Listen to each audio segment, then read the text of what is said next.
All right, everybody. Welcome to another episode of Let There Be Talk. It is episode number 713, and it is a Monday, the 4th, Labor Day. And I think it's a celebration of the 7 years that I got ran over on my motorcycle. I think it's been 7 years. I didn't even look the amount of years, but every Labor Day I just remember when a lady ran me over, hit and run on my motorcycle, and thank God I'm still alive, because if I had died on the highway, I wouldn't be able to do Madison Square Garden with my man Bill Burr. November 10th, I believe. Yes, lots of tour dates up right now on the website. Come on out and see me. I'm headlining a bunch of places also. This week, I will be at the La Jolla Comedy Store, 8, 9, and 10. Friday, Saturday, Sunday, headlining. Then you can see me headlining in Springville, Utah at Boxcar Comedy 2 nights, September 23 and 22. Did that backwards. And then Irvine Improv has been added, headlining there Wednesday, December 20th. And you can also catch me in Las Vegas during the Formula One November 17th with Bill Burr. Lots of tour dates on the website. I'm headlining, feeling good. Hope you guys can come out to the shows. That is one of the reasons I do the podcast, to hopefully put some butts in the seats. Anyway, happy 3-day weekend, whatever you did. I worked quite a bit, thank God. That's all I really care about, working.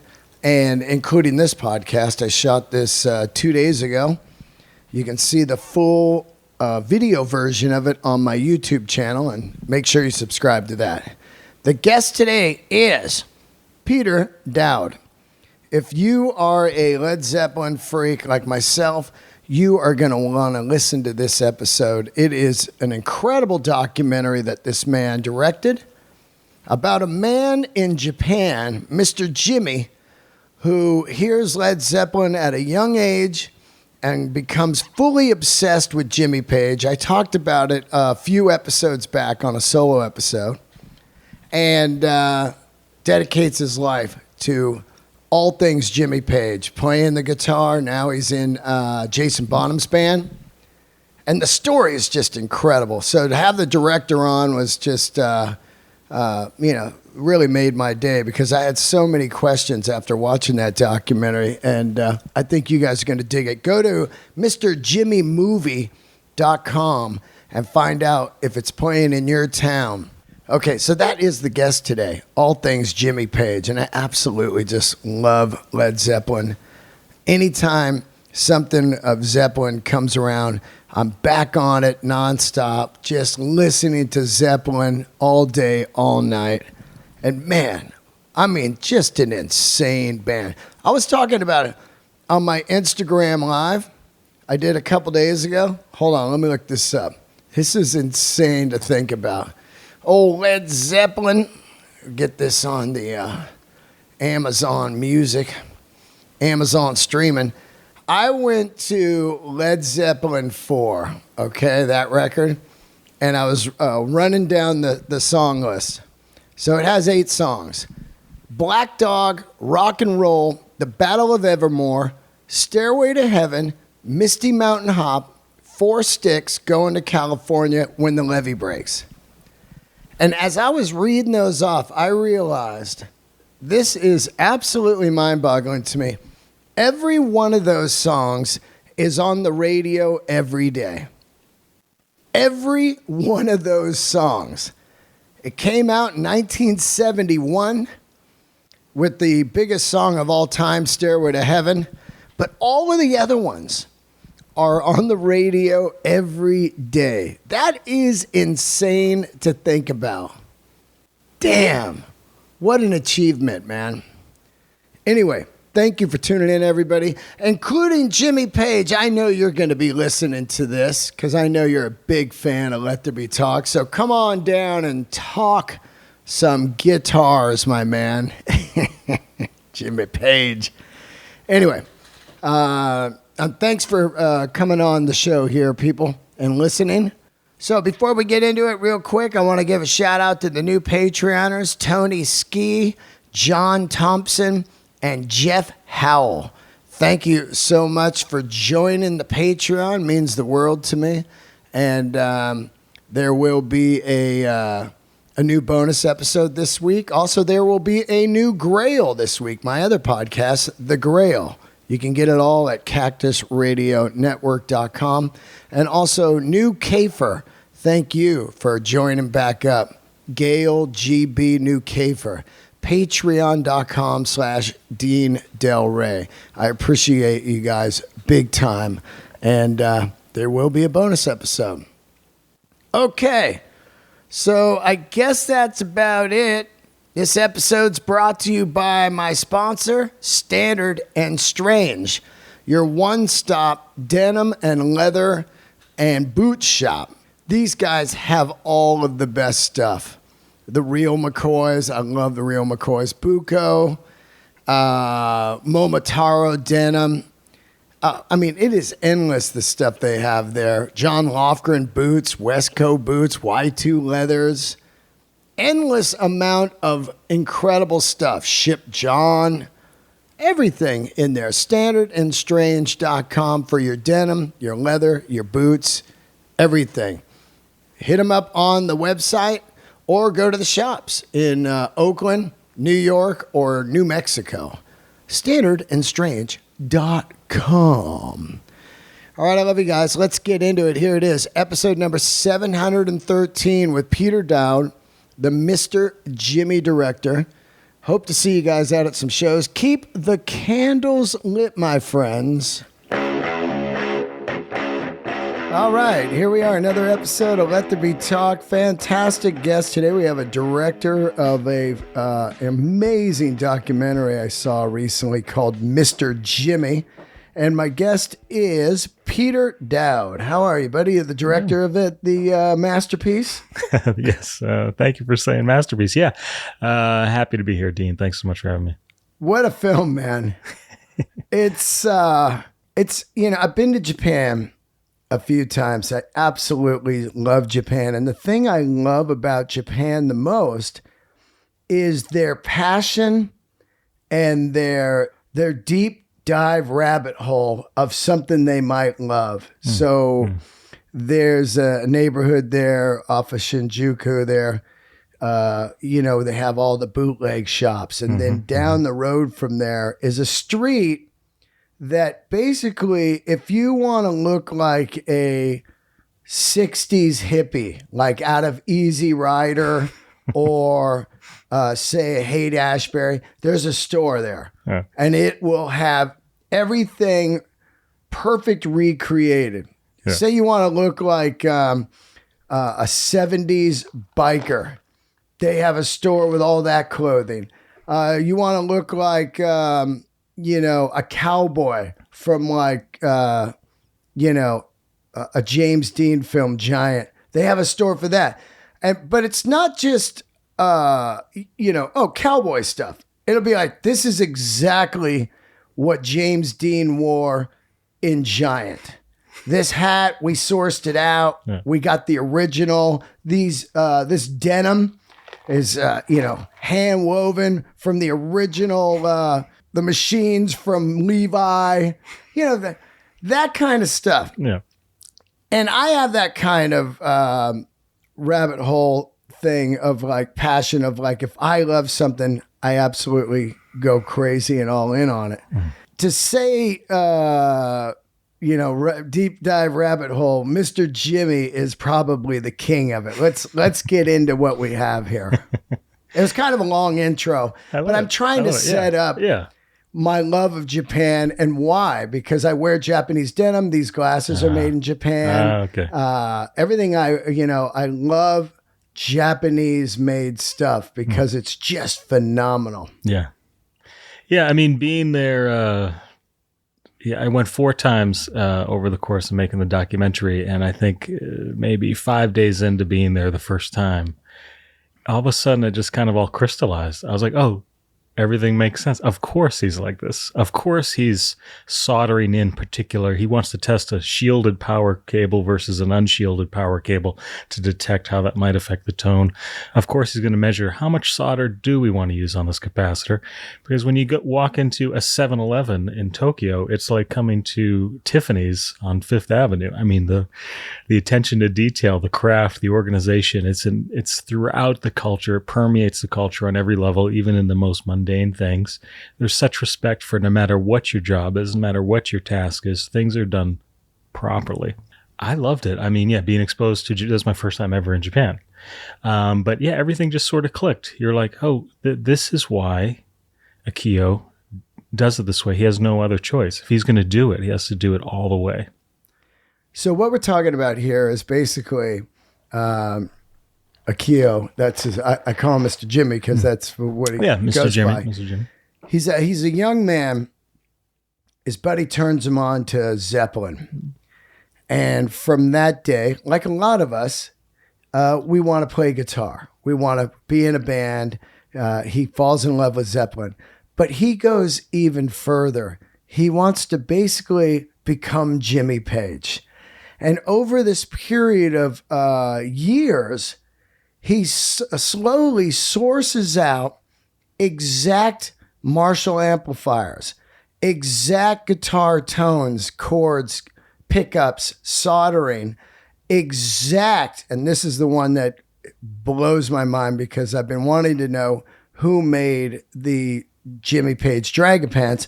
He sources out a woman who hand embroiders all the outfits that Jimmy wore in his career, all of them. The opium outfit, the dragon pants and jacket, even the early 69 look of the Whiskey A Go-Go. Yeah. Every outfit. And not only does he find somebody to make them, which was blowing my mind, he would slow down, the song remains the same, and be like, oh, wait a minute, there's a crease right there. And I'm getting the crease because the arm is not right. The arm hole's too small or too big. It is almost insane, but at the same time, I can relate to it because I'm going like, I understand. I mean, he's becoming somebody else. I don't relate to that, but I do relate to fine craftsmanship in everything. I want the best. I want the Jimmy Page exact outfits. I want the exact tone, the exact amplifiers. At what point do you meet this man and decide to do a documentary on him? So it all started with one late night text from a friend. I grew up in Boston. He's still in Boston. And he sent me a text saying, hey, Peter, I just saw a Zeppelin Tribute band, because I'm a huge Zeppelin fan. Just saw a Zeppelin Tribute band that wasn't total shit. It wasn't even Jimmy. But it got my mind going about tribute bands. What is this thing? What is this all about? I just finished one film, needed to start another. And I was like, this is interesting, right? Like anybody can, or not anybody, but you could maybe decide that you want to try to paint like Van Gogh.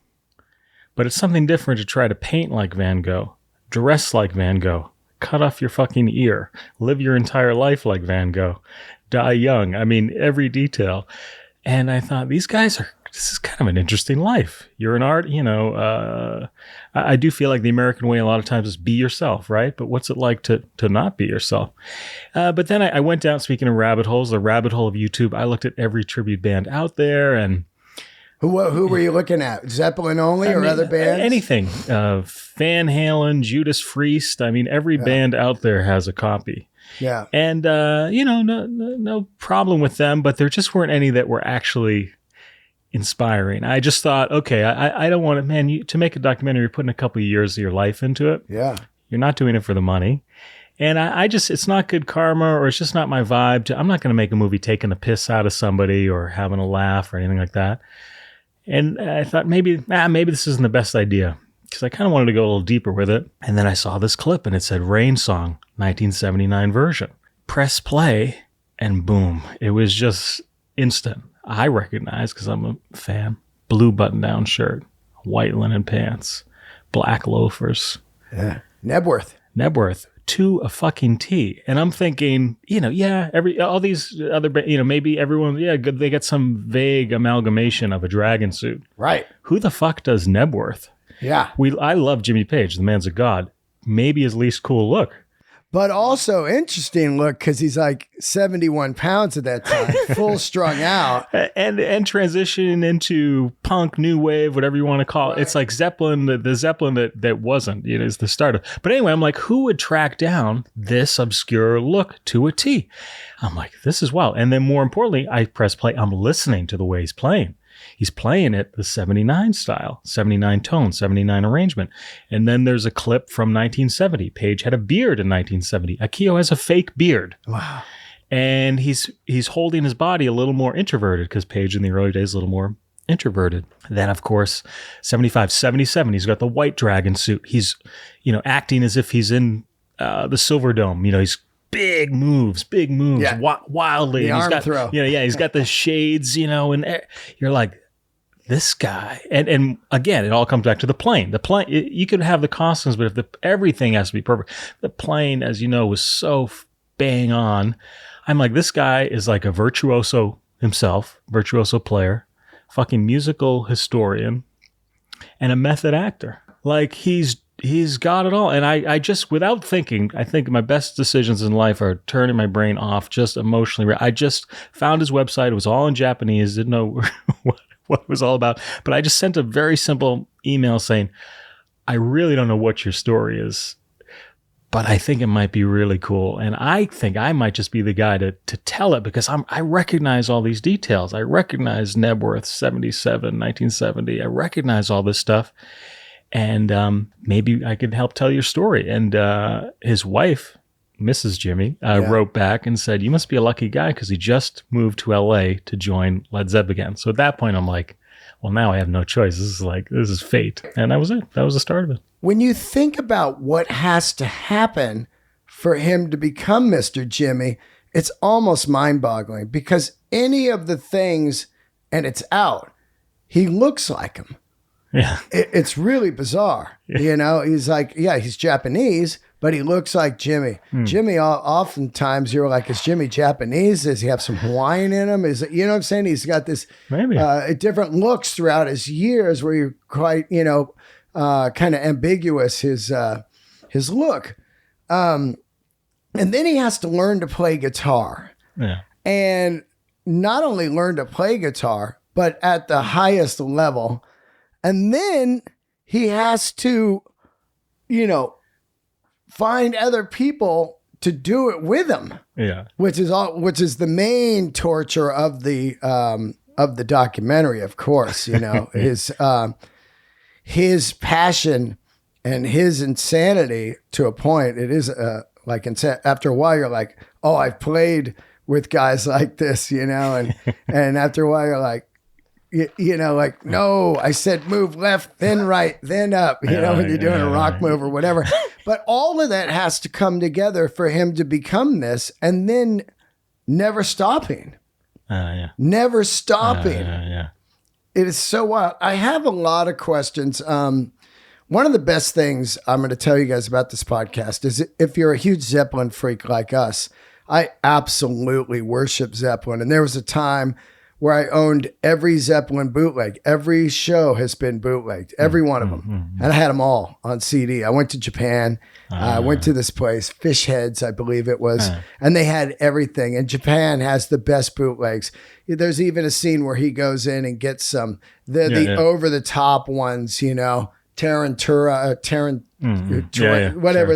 Tarantura, and different brands that would just outdo each other with these bootlegs. But it's amazing. One of the great things in the documentary is where you just said it. 72, Jimmy plays Song Remains the Same like this. But in 73, he plays it like this. Yeah. In 75, Broken Finger era, he plays it like this. 77 like this. So there's a part in the movie where it's so great where he's showing you all of the different nuances of that. And most people go, I don't see it. Yeah. I hear it, Yeah. but the way for him when he shows it to you is so amazing. Yeah, I love that. Yeah, that's he does Stairway like a BBC Sessions version, Right. like a 73 maybe MSG version, and then he does like a Nebworth arrangement. And it's funny, yeah, your casual person might be like, "Oh, this guy's nuts. I didn't hear anything." But if you're a musician at all, or if you have an ear, you're like, "Oh, it really did evolve." Those are 3 different arrangements, 3 different styles. Yeah. And anyway, that's why the whole endeavor is worth doing. That's because Jimmy Page and the band, they were a real live band, almost like a jazz band, where they were really doing it for themselves to keep it interesting, and they weren't just rehashing the same version again and again and again, and constantly pushing it forward. And so it is really interesting to see, man, in 75, they were getting really funky. That's a really funky tour. Yeah. That stuff is really fun and interesting versus, say, a 73 is a whole different vibe, certainly versus 69. And Page was changing amplification, changing, all kinds of stuff. And I had tons of bootlegs myself, but to sit with him in a high watt amp and recreate a 1970 style show and really dig into that tone, be like, oh, that's really badass tone. It's different than the Marshall thing. And I got it. Education times 100 on Led Zeppelin. I went into it thinking, yeah, I know all the stuff, man. I got all the tapes. I got stuff. And I was like, wow, this guy is on a different level. Akio's study is that deep, and it's worth doing because, yeah, Jimmy Page was just constantly evolving, keeping it interesting, pushing the envelope. And I think there's really no other band like that. So he moves to LA. We're going to get, I don't want to fast forward too quick on that, but your first meeting with him, he doesn't really speak English. Yeah. He moves out here to join a cover band, a tribute band, which is mind-boggling crazy. And we'll get into why he does that in a minute. But when you first sit down and meet with him, does he move out here with a translator? Because I was trying to figure that out in the film. No, from now, he's been touring enough with guys. His English has gotten significantly better. Back then, I used to sit there and go like, how the fuck are you working out a 26-minute arrangement of Dazed and Confused? You don't even speak English, and these other guys don't speak Japanese. Like, how the fuck? And a lot of times it was exceedingly difficult. Yeah, he didn't come out here with a translator. He spoke, at that point, really limited English, but I don't know, the universal pointing, grunting, nodding, somehow they got through it. But yeah, our first interview was all, with the translator. And to be honest, at the first meeting, I filmed a concert with him and Zepp again, and I did a sit-down interview, and I still was like, gee, I don't know, maybe this will be a short film. I don't know how deep can we go with this? Could this be as long as a feature? And he came in and he played the Rain song, and it was like fucking being inside the record. It was like terrifying and awesome and amazing. And he like puts the guitar down, and I was like, wow, like, that song's in an unusual tuning, and a lot of people like can't figure out how to play it. How long did it take you to figure that one out? And he's like, 35 years. And I laughed, and he's like, what are you laughing for? And I'm like, well, what do you mean? And he's like, well, Peter, I listened to that record still 35 years on, and maybe I adjust one fret position, one finger position a year, or maybe pick up one note every other year. And I was like, oh, this is going to be a feature-length movie, because he is in deep. And but the communication thing at first, the whole thing, it was, he was going for it. But he had literally just met Jimmy Page face to face. And that you can't underestimate what that was for him. And that, if Jimmy Page didn't go to Tokyo to promote Celebration Day and decided, man, the guy, he had just got off the plane, maybe I don't have the energy to see a 3.5-hour tribute show. If Jimmy Page said, I think I'll have to do it next time, maybe there wasn't a next time, maybe Akio just stays in Tokyo, keeps his day job, and never takes this journey. So here's what happens, people. He starts to become Jimmy and get obsessed. And on the weekends, he puts together kind of a 4-piece band that plays in a small bar that holds maybe 50 people. And he starts playing there for years. Yeah. and they're doing like eras, like, oh, you can go see 72, a lot like these Dead cover bands that'll be like Dark Star Orchestra, where they're like, we're going to do the Great American Music Hall record release show, or we're going to do 76, New Jersey, whatever. So he starts doing that, and for years and years and years, and then one day, Jimmy Page comes into this bar and watches this 4-piece band and watches him recreate Jimmy in front of his face. And the camera angle's amazing because it's behind Jimmy, and you just see him just going, oh my God, like the whole night he's going crazy, like he's nailing this. And it is insane.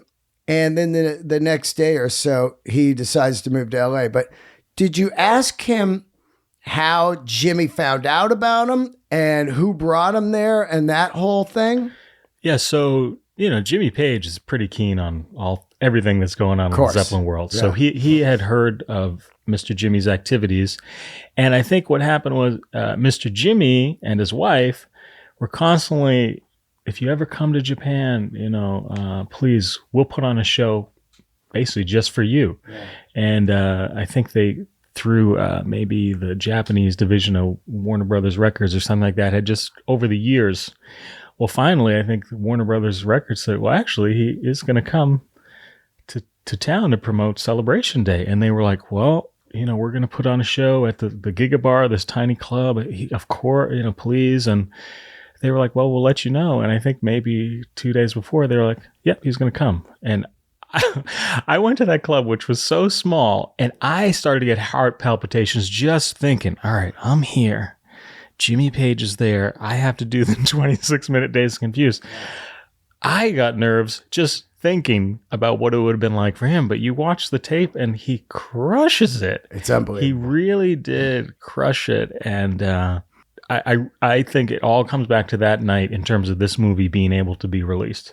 Because I think Jimmy Page recognized, wow, to figure out the 26-minute Dazed and Confused and not just play the notes, but to get the tone and the amps, the instruments. He has the exact same instruments. Yeah. He's got the Telly. He's got the Magnavox. He's got the Hi-Watt. He's got the two Marshalls. He has the Martin D18. Mm-hmm. He has the, what was the other thing he had that blew me away? I can't. Acoustic? Yeah. The Harmony Sovereign. Yeah. It's like, what? No, but that night and that Jimmy Page, because the first thing Jimmy Page said to him was like, the work that you put into this, I'm just blown away. And it happens really fast, but if you watch it again, Jimmy Page walks up to him, and the first thing he does, he actually takes Akio's playing hand and kisses his hand. Wow. It's a pretty strong gesture. Yeah. And I think he was just like really moved. I'm sure at first you walk in there and you're like, man, this is a little curious. You got 4 guys, Japanese guys up there wearing you and your friend's pants from 1973. It's a little odd. Yeah. But once you got into the music and he heard the tone and crushing those live arrangements and obviously he's thinking, man, this guy really did spend 30 years play, rewind, half speed, quarter speed, like rewind, play, rewind, pause. Is it here? Okay, no, I guess it's here. All right, I'll pick it up tomorrow. I'm on to minute 4. And you got to remember it. Yeah. Years later, you got to remember, like, oh yeah, I forgot I'm doing 77. Yeah, that's the thing. I'm always like, okay, so, maybe you're going to do 73 this weekend and next weekend, a 1980 show. But it's, I don't know.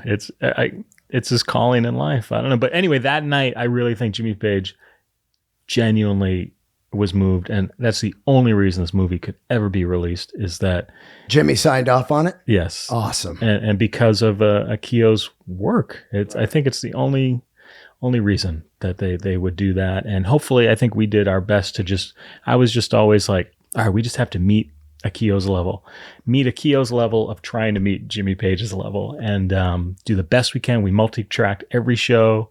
We really did a lot of work in the mix to try to just make it sound as it should. And at the same time, the sound out of Akio's amp is so beautiful. You don't need to. You're certainly not fucking around with that. I mean, it's just gorgeous. Yeah. So anyway, it was a pleasure. But getting the permission to do it and use the music, I think really all comes down to that night and Jimmy Page saying, you know what, this guy is special. Lots of questions watching. Whenever I watch a documentary, I understand documentaries have to be about an hour and a half to 2 hours, but I'm always like, wait a minute, back up. So Jimmy comes, then his wife says, move to America. Yeah. She doesn't go. He's living in like some shit apartment in like Sherman Oaks or something. That's a very Japanese thing. I was like, wife? Are you done? But that is, I mean, how do you describe that? Hardcore focus. I mean, the wife believed this was his mission in life. And he had just turned 50. 50. Wow. I mean, he looks young, but he had just turned 50. Jimmy Page had just seen him. And she thought, this is your purpose in life. So if I don't see you, I see you every 6 months or once a year. Life is short. Go chase your dream. So that was amazing. And still married or no? Oh, yeah. Wow. She's coming to our LA premiere. Wow. Come out. You can meet Mrs. Jimmy, who's as compelling as Mr. Jimmy. She'll be there on the 15th and 16th at Man's Chinese. So yeah, but it was remarkable. And I was like, you just ask those basic questions. Do you miss your mom? Do you miss your wife? And it's like, this is my chance. And I do respect that. I'm 47. So, you at 50, having had a day job his entire life, he's like, you know what, how many more years do I have to actually go for it? And for him, all of a sudden, again, it had always been nights and weekends. Now, for the first time in his life at age 50, he's a working musician. Yeah. So it was really exciting and the opportunity of a lifetime. So the equipment he has and the outfits he has and everything is a lot of money. Yeah. This day job, I really couldn't get a grip on what he does or whatever, but he must have made some pretty damn good money because he has a 59 reissue. He has the Telly. Yeah. He has the multiple Marshalls. He has the D18 Martin. The outfits, the people that were putting the stuff together. What was his day job? Yeah, I probably should have. I probably should have done a better job on that in the movie. But well, I understand a movie has to move. Yeah, but I think he worked for a distributor of like guitar effects pedals and guitar accessories. Oh, so he's in the biz, sort of. Yeah. Right. And so we started to make friendships there and connections, and maybe would get a lead on, hey, we got to use. He has a real 59 Les Paul. What? So I'm hitting my coffee. Yeah. Is that a real one that he's playing? So, on tour, sometimes he might use the reissue or something like that, but especially in Japan, that stuff that's opening the movie in this tiny ass club in Niigata, Japan is. I mean, that was wild to see, hear, witness a 59 Les Paul straight into the high watt. I mean, it was fucking insane. But I would say 99.9% of his equity is in his Jimmy Page accoutrement and guitar collection. 100%. They live very humbly. Yeah. But again, they're Mr. and Mrs. Jimmy are fully committed to this dream, and it's all about. Well, I guess we have to stay in our small apartment so that we can have a 59, which basically, if he sold the 59, he could buy a home. Yes. Like own a kick-ass house. Yeah. I love it. I love the insanity of it. Trade-offs. Yeah. Yeah. I mean, and then he, I'm sure he tries to find people in his circle. Eventually someone kind of buy into the dream a little bit. So maybe they give him a little break. But I know that black dragon suit was an incredible amount of work by Miss Osawa, and it's not cheap, and all these amplifiers. And then, do you know how much that outfit costs? I had heard a number around a big number, like it took around $30,000 worth of work or something like that to get that thing done. It is spectacular because I'm about to do Madison Square Garden with Bill Burr. And It's a dream, one of the biggest dreams of my life. I played music and wanted to play Madison Square Garden ever since the day I saw Song Remains the Same. And now I'm doing it as a comedian, which even means way more to me. But I always was obsessed with the Dragon Pants and jacket, who made it, Nobody seems to know. I wanted to have the person. I heard it's a woman in LA that made it, but I always thought it would be great if I had a comedy special. I'd call it Dragon Pants, because it's just so crazy. But we could hook you up with Miss Osawa. But have you talked? Yeah, 30 grand. Have you talked to Mr. Jimmy about who made the original? Because it seems he's so obsessed he would have tracked that down. I'm sure he's on the hunt, but I don't think he ever got her identity. He did it. How did he explain it in the film? First came the pants, then came the top. Exactly. Yeah, I'm sure he's on the hunt. I mean, I remember we went to a vintage, we weren't filming, we were just hanging out. We went to like a vintage clothing fair in LA, and he comes up to me like this blousey style shirt, and he's like, Peter, can you believe it? And I'm like, fuck, I should know what this garment is. I should know what this is. And I'm like, wait a minute, what is that? What is it? He goes, Chicago, 75, just the encore. And it was this like semi-blousey thing that Paige had worn at like one show in fucking Chicago in 75, just for the encores. And he like fucking, so it's wild. And like you said, it's all encompassing. It's not just the notes. It's not just this. It's all things Paige. And to the point of when he came in to do that first interview, Peter, well, what should I wear? And I said, like, well, I'm actually interviewing you, so dress as yourself. So he shows up with that blazery thing and like a scarf around, which is exactly how Jimmy Page would show up for an interview. Yeah. And I was like, oh, I get it. Like, basically, there is no you. You are always Jimmy Page.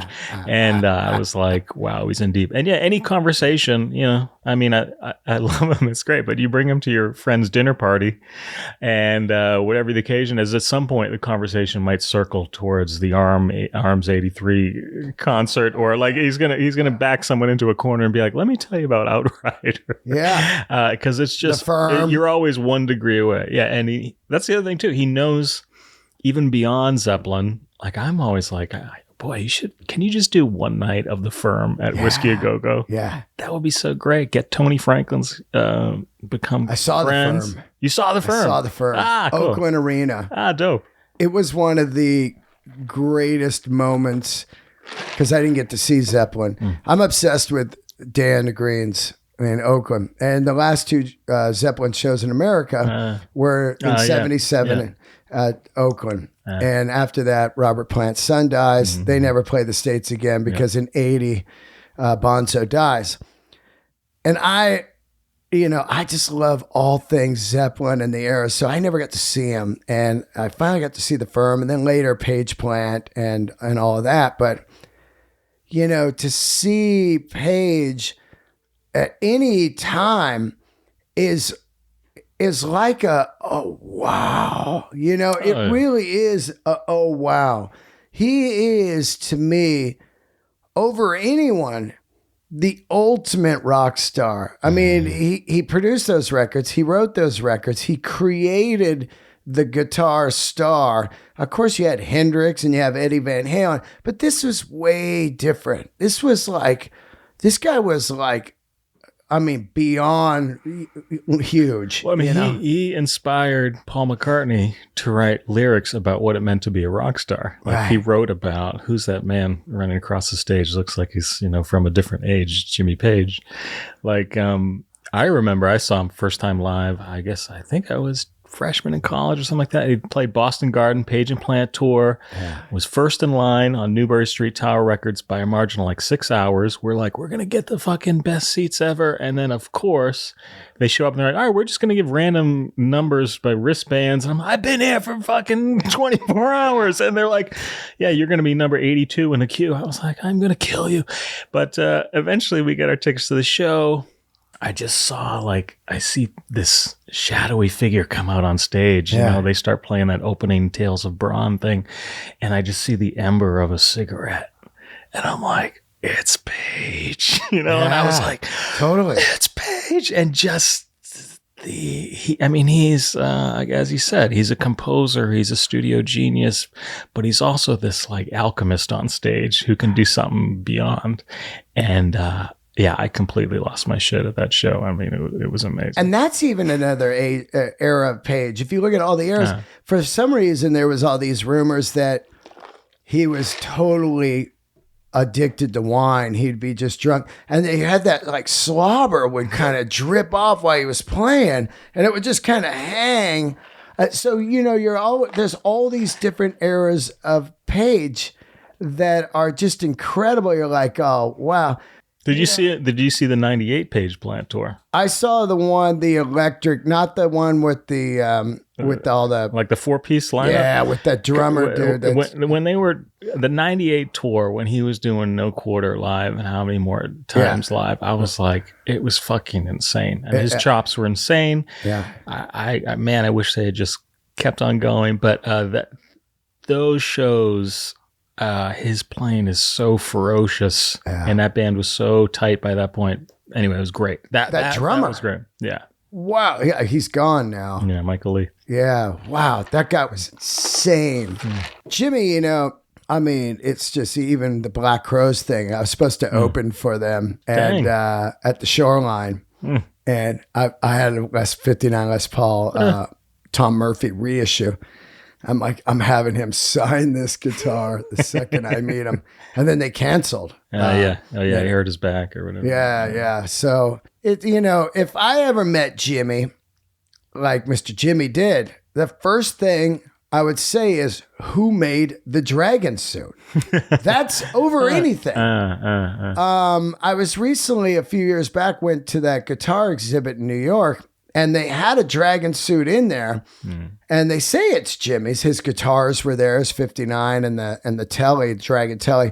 I think they were reissued, you know. I mean, I looked at the guitars pretty hard, and I was like, I think this is like, you know, he has some amazing recreated ones from Tom Murphy, but I don't think it was the number one. But there was a dragon suit in there. Yeah. I got pictures, I'll show it to you, but full on, they had like a mannequin wearing the dragon suit. And I was wondering if that is it. I know Jimmy still has pretty much everything. Yeah. It's fucking wild. Yeah. I mean, his book is amazing. The stuff he has in there. So good. Yeah. Now, when Mr. Jimmy moves here, he's no longer working. He joins the tribute band, Led Zeppelin. And, is he sharing an apartment with someone? How does this happen? So, he's living with the singer, right? No. Eventually to train him, he moved in with that guy to train and torture him. Moved in that's crazy. He's teaching the cover band Led Zeppelin all of their mistakes and teaching them how to fix it all. It's crazy. It's intense. Memos were sent. Memos were sent. He had has a friend named Warren, who his family used to own some music stores around LA. I forget the name of the chain. But Warren used to go to Japan, I don't know, maybe for trade shows or something, met Jimmy, kind of became friends. And Warren, when this all started, maybe I'll come to the States, Warren was like, you come here, you got a place to stay in Studio City. It ain't Beverly Hills, but it's free. Yeah. So, but it's better. Yeah. Studio City's great. Yeah. So we moved to. I might have walked by Mr. Jimmy. You may have.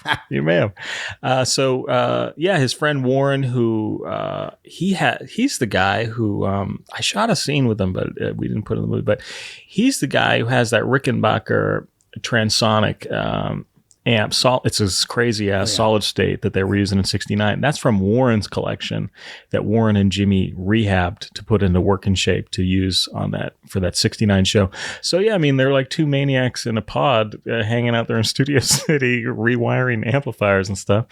But yeah, so Jimmy's got some friends who kind of just help make it happen. But yeah, he comes here, and you know, I really give Swan, actually the singer of Led Zeppelin, a lot of credit, because he said, yeah, let's try doing these live arrangements. Let's do a 3-hour show. Let's go for it. And he didn't say, hey man, we've been doing this for 25 years. Get out of here. They went for it. And I'm actually glad. It was like a good counterpoint in the movie. Somebody's got to say, I don't know, Jimmy, are we taking it too far? And it's a good point, because you know, these people hire Led Zeppelin cover bands or Judas Priest or Eddie Van Halen and stuff.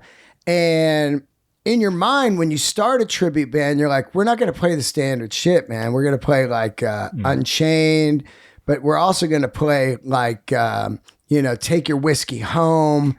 We're going to do like the Spanish Fly instead of Eruption. And club bookers immediately, and audiences, they want the surface. They want the hits. Yeah. They want the surface performance. And, one of the greatest things I saw when I was growing up was Beatlemania. And of course it was the hits, but it was all the different eras and the looks and everything. So, I do a tribute to Bon Scott once a year with a group of, great humans. Bill Burr playing drums, Mike Inez, Alice in Chains, Josh Z on guitar, all these great guys. And every year, Scott Ian, we're like, okay, let's get some deep tracks in there. Let's do Squealer. Let's do Overdose.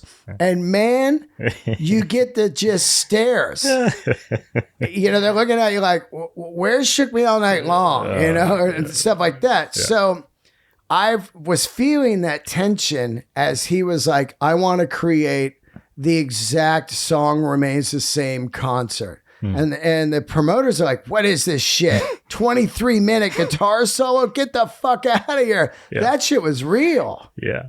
Yeah, I mean, it's pretty bold. I mean, because I think, sometimes we show in the film, I mean, they might just be playing, the Agora Hills. That place out there. Yeah, they're like, let's have a community concert. And they're like, yeah, man, we're going to give you the full-on 26-minute Days of Confused. It's like daytime. Yeah, and you're like, okay.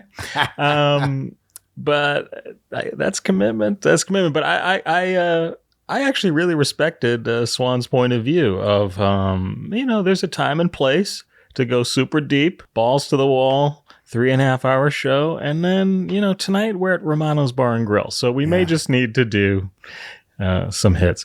But and Jimmy says, no, see ya. Yeah. Which I respect also. But ballsy, he had moved to United States to join Led Zeppelin. Mm-hmm. He tries to create his vision of, I want to do exact eras and concerts. They try it for a while. They're like in a pizza parlor in Long Beach. And I'm like, this guy moved from Japan and he's in a pizza parlor. Yeah, that was tough. That was tough to film him. Eventually he leaves Zepp again. And I thought the movie was going to be over because they had done this recreation in Tokyo with Zepp again. It was insane. That I thought was bang on because, again, now you're doing a show in a Japanese theater where the entire crew is like Jimmy. Right. So they're like, oh, shall we redo the original pyro cues? And you're like, wow, this is insane, but I think I like it. And they're like, well, we need to bring in hot lights because they had vintage hot lights, in 73.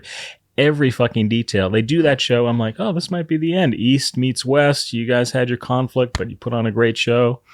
We're done. And Jimmy is like, didn't you see all the mistakes that they made? And I was like, I'm sorry, what? And he's like, I'm quitting this band. I'm going to form a new band. That's going to be at real high level. And I was like, oh man, I thought I was done with this project, but maybe not. Maybe do I want to follow this guy? I guess. And that's when it got really interesting and got hairy. And yeah, he's forming his own band, but Jimmy's a genius artist, maybe not so great at business. And that band, as you saw, they wind up playing a pizza parlor and they're arguing and it falls apart. And then he has no band. And then that went on for almost a year. Wow. Where I was sitting with the movie 3.5 years in of shooting, and I'm going, oh man, this would be a real downer ending. If he just, okay, and I lost. I'm going back to Japan, and I'm going to take my day job back. And I'd be like, but that sometimes is real life. So that interview on the couch in Studio City, it was very real. Me saying, it had been like 6-9 months of nothing. I was like, well, where are we? What do you think, man? Because I don't know, do you want to go back to Japan? And he was so heartbroken of the thought of going back to that lifestyle of having a day job. And all of us as artists can relate to that because we're just a few fuck ups away from being back there. One flat tire away. Yeah, so I was like, I fucking get this. And he's like, Peter, I don't think I could do it. I don't think I could do it. I don't think I could go back to that life, especially in Japan. It's so regimented. And talk about losing yourself. So he's like, Peter, I've worked too hard. Something's going to work out. And I was like, we'll see. And then maybe a month later, Jason Bonham calls. It's unbelievable. And I was like, oh my God, it couldn't have been any more perfect. And then he goes to audition. I said a prayer. Peter, I got the gig. Did you get to go to the audition or no? No, they wouldn't let me film that. I was like, can I sneak in your gig bag? Can I do something there? And Jason's like, no, private audition. I was like, okay, no problem. But then in a way, spoiler alert, creates a little drama in the movie. Then we just hard cut to Australia. And at that point, I was 4 years into filming, even more broke than I was a year prior. How the fuck am I going to get to Australia? I'm like, I got to find a way. This is such an epic ending to the movie. Yeah. Like a fucking sign from God. I open my mail. There's like a credit card offering from Bank of America. I'm like, we're going to Australia, boys. I fucking charge some plane tickets, get down there. We shoot him playing with Jason. Our tiny crew, we were so happy for this guy. I mean, 40 fucking years of doing this, and now he's playing with Jason Bonham in Australia. We all shared a little teary moment on that boat out there in Australia. And then him back and forth with Jason was insane musically, and it was so great. And I was like, wow, winner, winner, chicken dinner. I mean, you achieved your dream. You did it. Now you're taking this music on the road all over the world. I was like, oh, this actually worked out. When he gets the Jason Bonham gig, which, by the way, it's another version of that Rockstar movie, like the dude that sang the covers, worked at Home Depot. He's in Boston.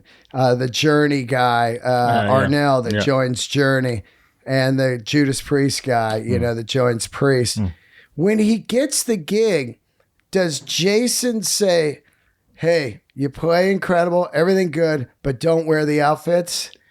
Pretty much, yeah. Yeah. I mean, in that situation, Jason's the big dog and Jason's the real deal. So I think Jason, his vision for that show is it's different than Jimmy's. Now, Jimmy still has his own Mr. Jimmy band, and they will do costumes, 3.5 hours, everything authentic. They're playing more of your small clubs. For Jason's tour, I mean, I was like, oh, how's this going to work out? But clearly Jason's the big dog there and is saying, it's going to be like this. And I think Jimmy for a while was like, okay, what do I got to do? How do I make this work? Sometimes Jason's arrangements, he might be like, all right, when we do Since I've Been Loving You, it's going to be the 73 live MSG style. But maybe we're going to do a Wanton song that's pretty much studio mixed in with a little bit of how Page did it on his own solo tour or something like that. So finding all those balances. And Jason, I think, loves to maybe last minute to his guys be like, all right, set list tonight. All right, guys, let's do a run through of Fool in the Rain. And why not? How about a sound check with Cruz Alhambra and this and that? And Jimmy's like in his hotel room, like studying. It has to be perfect, has to be perfect, has to be perfect. But I mean, musically, it's just great. I mean, Jason on drums, Jimmy on guitar. Yeah. And everybody in Jason's band is really high level. So it's pretty dope. But it is different. It's different than Jimmy. He's Jason. What's interesting about Jason is if there's a part 2, I guess we would get into this. Jason will be like, hey, I want to see you on stage. Right. Who are you? Yeah. So it's a very American British thing versus a Japanese thing. And I think Akio was like, wait, who am I? Or what do you mean? He's like, don't dress like Jimmy. Yeah. Dress like you. And he's like, and you'll look at the way Akio dresses for these shows. You're like, he's there's a little something there. Of Page. So I think that, I don't think there's going to be a part 2, but if there were a part 2, it would be about, all right, so now he's in Jason's band, and Jason's kind of like, all right, man, we are not doing the costumes. We're not an imitation. We're not clones. So actually, I want you to put a little of you into it. Yeah. And I think that's probably a challenge for Akio. Well, it would have been corny, and I love when he does Mr. Jimmy, but if you're out on a real tour and, then it's like, what are you doing? And Jason has played. Yeah. I mean, he played with Zeppelin, and he played on Outrider, and he played on that tour, and he doesn't dress like his dad. Yeah. I mean, how weird would that be? Musically, I was like, oh, this is fun.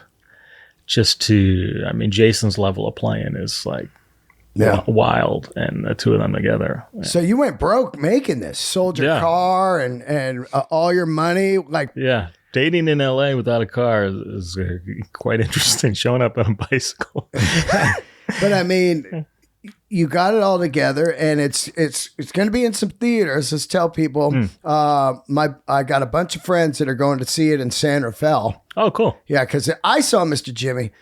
I needed to see it right away. I heard about it months ago, and I hit up the people like, look, I've got to see this. And then I talked about it like a month ago. They're like, don't talk about it yet. I go, no, I got to talk about it now because it's so fresh and so crazy in my mind.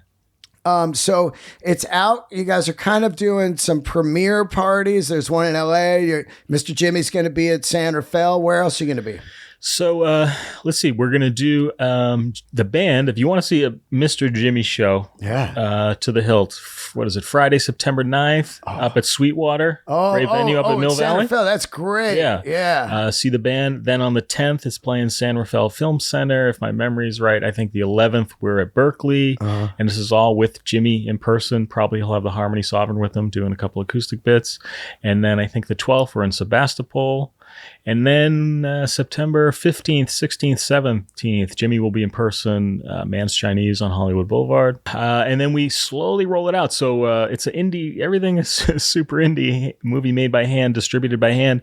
So if you're in a town, if you're in Denver and you're like, I really wanted to come here, please contact your local indie cinema and be like, hey, I heard of this movie. It's really awesome. And see if they'll bring the movie.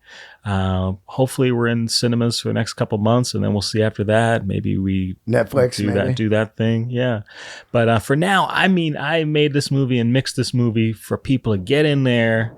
And, when we get to the Whiskey a Go-Go and he digs into that How Many More Times solo for like 2 solid minutes, like I want you enwrapped in the 5/1 and the screen and just be transported. You're not at home. You're not checking out what's happening on Tinder or whatever. You're fucking immersed in the music.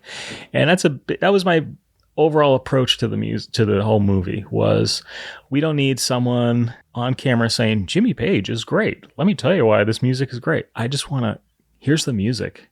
You're either in love with this music or you're not. I can't change that, but just vibe on it. I want to give you the experience of seeing this stuff live, feeling the music, not talking about it.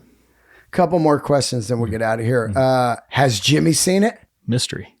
Really? A little bit of mystery on that, which is appropriate enough. I heard through one record label person when we were talking about stuff was like, oh yeah, no, trust me, eventually this will get done. Eventually this will get done. He likes it. I'm like, oh, does he like it? Has he seen it? I'm assuming he did because at some point he, Robert Plant, John Paul Jones, and the estate of John Bonham signed off on, I think it's 29 Led Zeppelin compositions as performed by Akio. Each song obviously has to be approved by the songwriters to be used. Yep.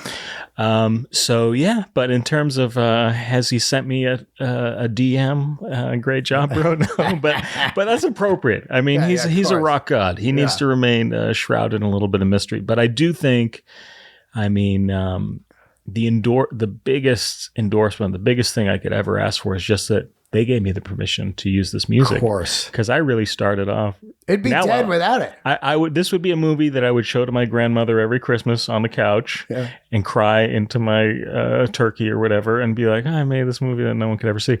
I mean, that's the greatest endorsement, gift, sign of support I could ever ask for in the world. Because now I look back, like I must have been a little bit crazy to start this whole thing, spend years on it, and then just cross my fingers that they would give it the thumbs up. Oh my God, right? No, with no music. I recently watched this AC/DC doc. It was My Stupid Cover Band. The guy put it together. He has a cover band called Back in Black, and that was the singer was the one that got asked to audition for AC/DC when Brian was out right before Axl got in. Yeah. And so I'm watching the whole thing and there's just no music so it doesn't get flagged on YouTube, and I'm like, this is cool, but each time you're like, okay, I want to hear the dude sing. Yeah. It's like, yeah. It's like 1 second. Look out. So thank God you got the music because it really lets you see how good Mr. Jimmy is, man. It's crazy. Hopefully, I mean, I think also like time and time again, working on it, watching it again, it brings you back to the original. Hopefully it just leads more people to go back and discover how much. I mean, it's staggering to me how many great tunes Jimmy Page conceived, recorded. I was just going. We were just talking to the publicist about some Rolling Stone would like a clip, and I was like, wow. And then I'm thinking, yeah, you know what? There's this beautiful clip of Akio playing Bronyar. I love that. And I'm like, nobody even that song is so amazing and beautiful. And but if you had to list Jimmy Page's achievements, it might be a footnote. But I'm like, that is a masterpiece of music. Midnight Moonlight, masterpiece of guitar orchestration. On and on and on. So I hope people watch the movie. They dig into the details and Akio's hard work, and then they pull out a Zeppelin record and realize it really is the classical music of our time. It's gonna be around forever for a reason. Mr. Jimmy's still living in L.A. Splits his time. Now he's in Tokyo a lot, unless he's touring with Jason. He's pretty much in Tokyo, but right now he's touring with Jason. So Studio City is still his hub. Yeah. And he's got an apartment here. Well, no, he's still with his buddy Warren. Oh, that's cool. I mean, he's got to keep it humble because you got to keep updating that dragon suit. That dragon suit, $30,000. It is beautiful. Yeah. I'd love to talk to that woman. Get her on the pod. Yeah, but does she speak English? We can get a translator. Yeah. Does she, has she done outfits before, her thing, I think she does all kinds of embroidery. It might be something that winds up on your wall. It could maybe be a piece of clothing, but I mean, how did he find her? I think Mrs. Jimmy, found her. I know that she was in this town called Kiryu that was like embroidery town. Yeah. This is where this is like where the best embroiderers in all of Japan, they all live. Isn't that weird? We live here. We live in embroidery town. And Mrs. Jimmy had been assembling all those photos. To me, I love that scene. It's almost like a scene out of A Beautiful Mind. I mean, every angle of Jimmy Page's thing, and you're trying to paste it all together. And approached her, and she took it on. And she was a hell of a character. Genius, brilliant, and also quite a flirt. I remember she was flirting with our sound guy a lot. It was kind of great. But no, I mean those are and we could go on. Those black and white shoes that Page had so iconic. He had a cobbler make those from scratch in Tokyo. Wow. Just everything you could think of. But I just love that. And it all goes back to that first clip, Rain Song. Wait a minute. It's the blue button-down shirt. It's the white linen pants. It's this and that. And then I talked to him about that. Oh, did you know that Jimmy Page changed the pants slightly from the first night to the second night? I'm like, oh, yeah.